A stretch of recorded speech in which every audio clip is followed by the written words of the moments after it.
First of all, I wanted to ask you, what was your experience working with Freddy? Wow, that's a good question. I like the way you posed that because it's kind of what it felt like. You know, I would go to work and literally put Freddy on. You know what I mean? It's like that 3.5-hour torture session of slowly getting glued into this makeup.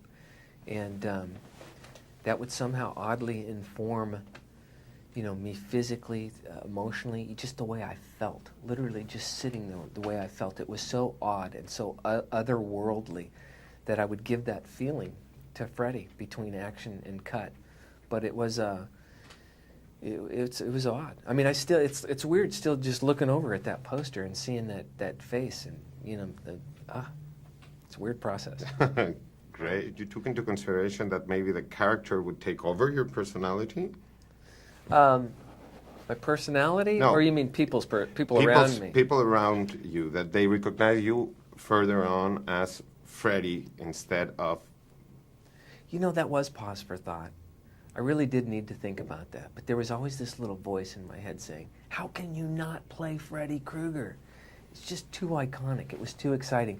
And I think the other thing that, you know, I kind of looked at is the fact that, you know, I think the body of work that I've got before doing Freddy, you know what I mean? I've done so many different things that I think it's hard to just become just Freddy, you know? Well, we'll see what happens with that. So what was... Thanks for your vote of confidence.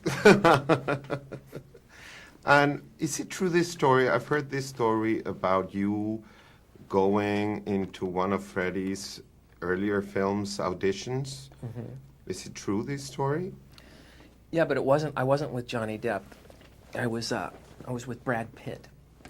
And I'm just making that up. No, I don't remember. I don't think I auditioned for Nightmare on Elm Street. It's possible I did, but I don't remember. And I certainly didn't show up with Johnny Depp because I would remember that. Yeah, because I've been hearing that, and yeah. I wanted to ask. And now, for ending the interview, what was the greatest thing of wearing, like, the glove and the claws in shooting the film? What did you enjoy the most? Taking it off. You know, really, that thing was, the glove was kind of interesting. I would take that thing home and wear it while I was rehearsing. I'd also just leave it on and kind of do things around the apartment, you know, eat a meal or make some coffee or whatever. I didn't do it all the time, but I would do it for a considerable amount of time so that thing would feel second nature. Yes. And it really got to this place where it was pretty comfortable. And I think a lot of the things that I was doing with the glove, I didn't even kind of set out to do as much as I would discover myself. Since I was wearing it a lot, I would discover myself doing things with it and go, oh, make a note, try that. Okay, yeah, because me as a fan, I have to tell you, you were a natural for the role, and with a glove, it seems like natural. The thing you did when you play with it, I loved it. I love the character you performed, and I'm very happy to see Freddy pimped out for next generations. Wow, I got to tell you, that feels really good hearing that from somebody who's you know, a fan of the nightmare stuff, because it's scary stepping into those big shoes that Robert has done an incredible job with. You know, when I think of Freddy, you know, I think of Robert, and he's awesome. So it's neat hearing that. Thank you. Okay. Appreciate it.